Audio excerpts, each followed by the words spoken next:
친구를 만나고 전화를 하고 밤새도록 단계적 일상 회복이 시작된 지 일주일 남짓 흘렀습니다. 사람들이 꽉 들어찬 술집부터 프로야구 경기와 대면 예배, 그리고 도심 집회에 이르기까지 코로나19 이전의 일상을 빠른 속도로 회복 중이죠. 네, 맞습니다. 하지만 동시에 돌파 감염 사례가 늘면서 백신 추가 접종도 시급해졌습니다. 일상 회복에 따라 확진자가 크게 증가할지 전문가들은 이번 주를 주목하고 있다는데요. 네, 이번 주부터 날씨도 부쩍 추워진다고 하는데 조금 숨통이 트였다고 해서 이 방역의 긴장감까지 풀어서는 안 되겠습니다. 헬로티비 뉴스 힘차게 출발합니다.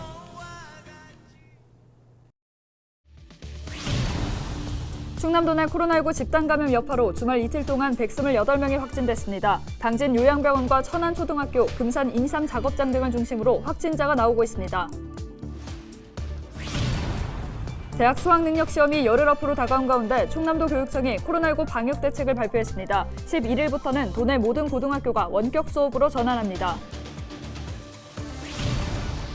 요소수 품귀 사태 속에 도내 소방서 곳곳에 요소수 기부가 잇따르고 있습니다. 충남소방본부는 도민들의 선행에 감사를 표하는 한편 소방차 출동에 필요한 요소수를 보유하고 있다고 밝혔습니다. 당진에서 일부 교회가 방과 후 초등학생을 돌보는 이른바 비전스쿨을 운영하고 있습니다. 자발적 돌봄 시설이라는 주장과 무허가 불법 학원이라는 의견이 대립하고 있습니다.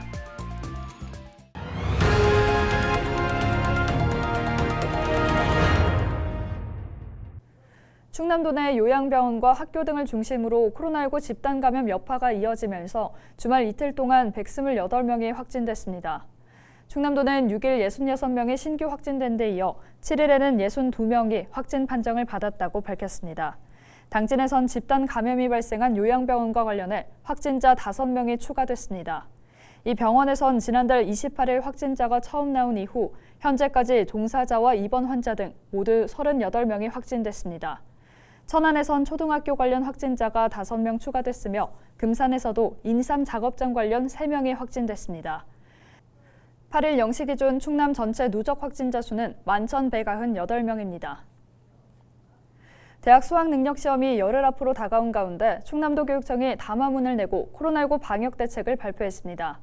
충남에선 오는 18일 56개 시험장의 856개 교실에서 16,700여 명이 수능시험을 치르게 됩니다. 교육청은 감염병 예방을 위해 수능 일주일 전인 11일부터 도내 모든 고등학교에 대해 원격 수업으로 전환합니다. 오는 17일까지는 학원 등을 대상으로 특별 방역 점검을 실시할 예정입니다. 김지철 충남도 교육감은 수험생들에게 학원 등원과 친구 모임 등 외출을 최대한 자제하고 생활 방역 수칙을 철저히 지켜달라고 당부했습니다. 일부 교회가 학부모 자원을 받아 초등학생을 돌보는 이른바 비전스쿨을 운영하고 있습니다. 그런데 비전스쿨을 자발적 돌봄 시설로 볼지 아니면 불법 학원으로 볼지 논란이 일고 있는데요. 쟁점은 무엇인지 정호석 기자가 보도합니다. 지난 9월 30일 당진시 학원연합회는 비전스쿨 공동체를 경찰에 고발했습니다. 비전스쿨이 학원으로 허가받지 않은 채 초등학생 200여 명을 대상으로 불법으로 수업을 하고 있다는 이유에서입니다. 학원연합회는 비전스쿨의 돌봄 취지는 이해하지만 돌봄기관으로서 허가를 받고 운영해야 한다고 말합니다. 어린이들의 안전을 위해 통학 차량과 시설 운영이 법의 테두리 안에서 관리가 돼야 한다는 겁니다. 저희가 주장하는 것은 합법적으로 운영하라는 것이지 폐쇄하라는 것이 아니거든요. 그래서 아이들 교육은 정말로 중요한 일인데 빨리 합법화해서 운영하기를 바라고 있습니다. 비전스쿨은 아이들을 위해 합법적으로 운영될 수 있도록 돌봄센터 설립을 준비하고 있습니다. 또 안전판 설치 등 도로교통법에 명시된 통학 차량 기준을 갖추고 돌봄 관련 조례 제정을 추진하고 있습니다. 채워야 되는 부분들이 있는데 그 부분들도 지역에서 또 저희 공동체 안에서 합력하여서 잘 채워서 우리 아이들이 당진 시민으로서 자라는 데 큰 뒷받침이 되어줄 수 있는 저희 어른들이 되었으면 합니다. 당진시도 비전스쿨의 돌봄 기능을 인정하고 돌봄센터로 허가받을 수 있도록 검토할 계획입니다. 돌봄센터는 민간으로부터 무상으로 공간을 지원받고 돌봄 목적으로만 사용돼야 합니다. 하지만 비전스쿨이 이용하고 있는 건물은 교회 소유로 일요일에 예배가 진행돼 돌봄센터 기준을 충족하지 못합니다. 이에 당진시는 해당 공간을 돌봄 목적으로만 사용될 수 있도록 교회와 논의한다는 방침입니다. 공동체하고 저희 시하고 같이 협력을 해서 아이들 돌봄이 원활하게 진행될 수 있도록 기준에 맞는 아동시설을 설치할 계획이고요. 설치를 통해서 아동들 돌봄이 원활하게 될 수 있도록 같이 노력해 나가도록 하겠습니다. 2019년 충남도와 복지부로부터 돌봄 우수 사례로 뽑힌 비전스쿨. 돌봄이란 좋은 취지가 이어질 수 있도록 합법적 운영을 위한 노력이 필요해 보입니다. 헬로티비 뉴스 정호석입니다. 양승조 충남도지사가 국제기후회의 참석을 위해 4박 6일 일정으로 영국 출장길에 올랐습니다. 양 지사는 영국에서 열리는 유엔 기후변화협약 당사국 총회와 언더2연합 총회에 참석해 충남의 탈석탄과 탄소 중립 정책을 소개했습니다. 7일에는 인도 마하라슈트라주 고위 관계자와 회담을 비롯해 캐나다 기후대사 등과 간담회를 진행했습니다. 이어 총회 행사장에서 미국 워싱턴 주지사와 덴마크 에너지청장 등과 회담을 하고 친환경 에너지 전환 등을 논의했습니다. 충남도 이번 총회 기간 석탄 화력발전소 폐쇄와 탈석탄 금고 운영, 수소산업 육성 등 도의 정책을 세계에 알리고 다른 국가의 우수 사례를 모색할 방침입니다. 전국적으로 요소수 품귀 사태를 빚고 있는 가운데 충남 소방서 곳곳에 요소수 기부가 잇따르고 있습니다. 지난 7일 신원을 밝히지 않은 한 남성이 부족할까 봐 두고 간다는 말만 남긴 채 당진 소방서와 합덕 119 안전센터에 요소수를 두고 간 것으로 알려졌습니다. 같은 날 보령 소방서 신흙 119 안전센터에도 익명의 한 남성이 요소수 50리터와 디젤용 연료 첨가제 10리터를 기부했습니다. 이 밖에 주말 사이 서산과 아산, 공주 소방서 등에도 요소수 기부가 이어졌습니다. 충남소방본부는 도민들의 선행에 감사를 표하는 한편 현재 소방차 출동에 필요한 요소수를 확보하고 있으며 추가 구매 절차도 진행하고 있다고 밝혔습니다. 특정 선거구에서 투표할 목적으로 위장 전입하는 행위가 금지됩니다. 충남선거관리위원회는 공정한 선거를 위해 11일부터 주민등록을 허위로 신고할 경우 처벌을 받는다고 밝혔습니다. 공직선거법상 특정 선거구에서 투표할 목적으로 주택이 없는 공터나 실제 거주하지 않는 곳에 전입신고를 한 경우 3년 이하 징역을 받거나 500만 원 이하 벌금을 받을 수 있습니다. 선관위는 근소한 차이로 선거 결과가 달라질 수 있는 만큼 유권자들이 철저하게 법령을 준수해야 한다고 강조했습니다.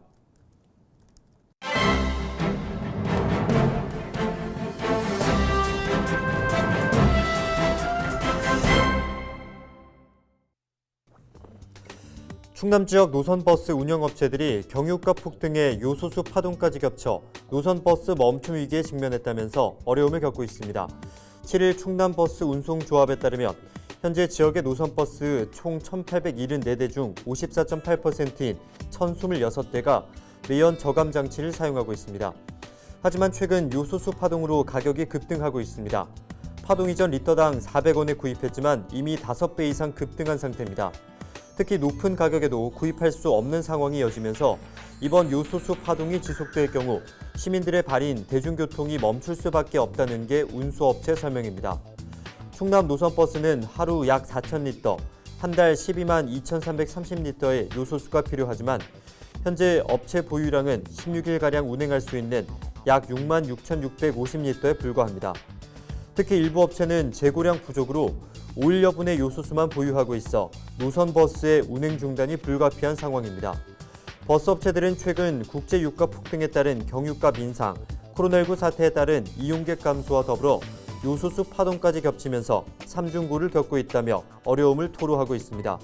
현재 경유값은 전년 대비 리터당 179.27원 인상돼 운영 부담을 가중시키고 있습니다.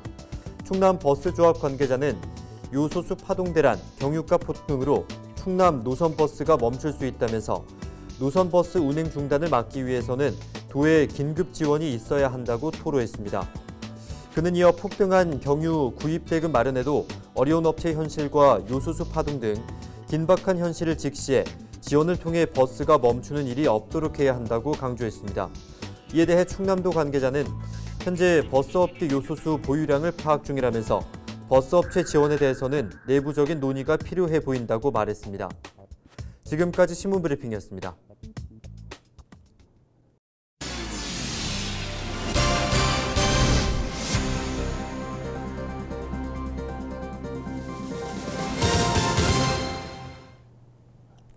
단계적 일상 회복에 따라 각종 모임과 술자리가 늘고 있는 가운데 경찰이 음주운전을 집중 단속합니다. 충남경찰청은 이달부터 내년 1월까지 음주 교통사고가 빈번한 도심지와 서해안 관광지, 아파트 주변 등에서 밤낮 구분 없이 단속한다고 밝혔습니다. 사고 예방을 위해 주요 고속도로 진출입로와 휴게소에서도 단속할 계획입니다. 올해 충남에선 음주 교통사고 718건이 발생했으며 이로 인해 11명이 사망했습니다. 충남도 의회가 학급당 학생 수 20명 상환에 대한 법제화를 촉구하며 결의안을 채택했습니다. 학급당 학생 수 20명 상환을 위한 초중등교육법 개정안은 지난해 9월과 올해 1월 발의됐지만 아직 법제화하지 못하고 있습니다. 결의안을 대표 발의한 김은나 의원은 학생 수 상한제가 코로나19 시대 학생 건강권 확립과 교육의 질 제고를 위해 가장 근본적인 해답이라고 강조했습니다. 이에 대해 전교조 충남지부도 성명서를 내고 결의안 채택을 환영한다는 입장을 밝혔습니다. 충남도 의회는 이번 결의안을 청와대와 국회, 교육부 등에 발송할 예정입니다. 충남도 의회가 중장년 여성 일자리 지원을 위한 조례안을 발의했습니다. 김현 의원이 대표 발의한 조례안에는 계획 수립과 지원 사업, 실태조사와 경력 인증 시스템 운영 등이 포함됐습니다. 충남 여성정책개발원의 조사 결과 도내 중장년 여성의 경제활동 참여율은 69.5%로 남성보다 약 18% 낮은 것으로 나타났습니다. 월 350만 원 이상의 고임금 취업자 비율은 9.5%로 남성의 4분의 1 수준에도 미치지 못했습니다. 반면 최저임금 수준을 받는 비율은 49%로 남성보다 3배 이상 높았습니다. 김 의원은 조례안이 시행되면 중장년 여성의 재취업과 고용차별 해소 등에 도움이 될 것으로 기대하고 있습니다. 독일 발터사가 특별 제작한 총기를 서산시청 사격팀에 기증했습니다. 8일 서산시청에서 열린 기증식에서는 국가대표 이은서 선수에게 발터사가 특별 제작한 700만 원 상당의 소총이 전달됐습니다. 소총에는 장인이 제작했다는 로고와 함께 이은서 선수의 이름이 새겨졌습니다. 발터사는 이번 소총을 포함해 2012년부터 7천여만 원 상당의 총기 15정을 서산시에 기증했습니다. 지역 화폐인 예산사랑 상품권이 10% 할인된 가격에 판매됩니다. 예산군은 지역 자금의 외부 유출을 막고 소비 촉진을 통한 지역 경제 활성화를 위해 지역 화폐를 할인 판매됩니다. 이번 할인은 종이 상품권은 10억 원, 모바일 상품권은 21억 원 규모로 판매됩니다. 할인 판매는 15일부터 시작되고 1인당 한 달에 100만 원어치까지 살 수 있습니다. 종이 상품권은 농협은행 예산군 지부의 판매 대행점에서, 모바일 상품권은 착 앱을 통해서 살 수 있습니다.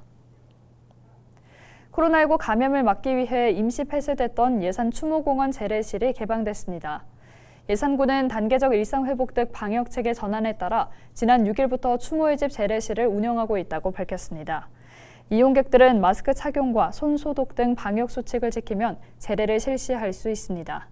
이와 함께 그동안 문을 닫았던 추모공원 식당 운영도 재개할 계획입니다. 충남 도민들을 지켜온 소방차 4대가 온두라스에 기증됐습니다. 충남도 소방본부는 보유 장비 중 법정 사용 기간이 경과됐지만 정비 후 재사용이 가능한 소방차 4대와 특수 방화복 20세트를 기증했다고 밝혔습니다. 이달 중 현지에 도착 예정인 소방 장비들은 화재 진압 등 온두라스 국민의 생명과 재산 보호에 쓰이게 됩니다. 그동안 충남도는 2011년부터 몽골과 캄보디아 등 개발도상국에 소방장비 35대를 지원했습니다. 태안에서 이번 주말 가을 축제가 잇따라 열립니다. 먼저 13일에는 원북면 신두리에 위치한 해안사구에서 대한민국 사구축제가 개최됩니다. 신두사구의 천연기념물 지정 20주년을 기념하는 축제에서는 걷기 대회 등 남녀노소 누구나 즐길 수 있는 체험 프로그램이 진행됩니다.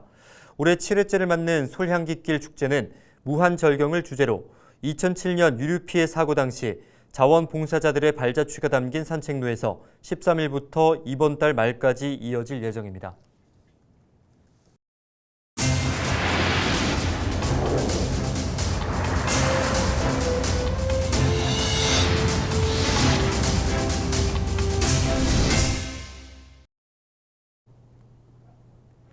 이상으로 뉴스를 마칩니다. 저희는 늘 지영민과 함께하겠습니다. 함께해 주신 여러분 고맙습니다.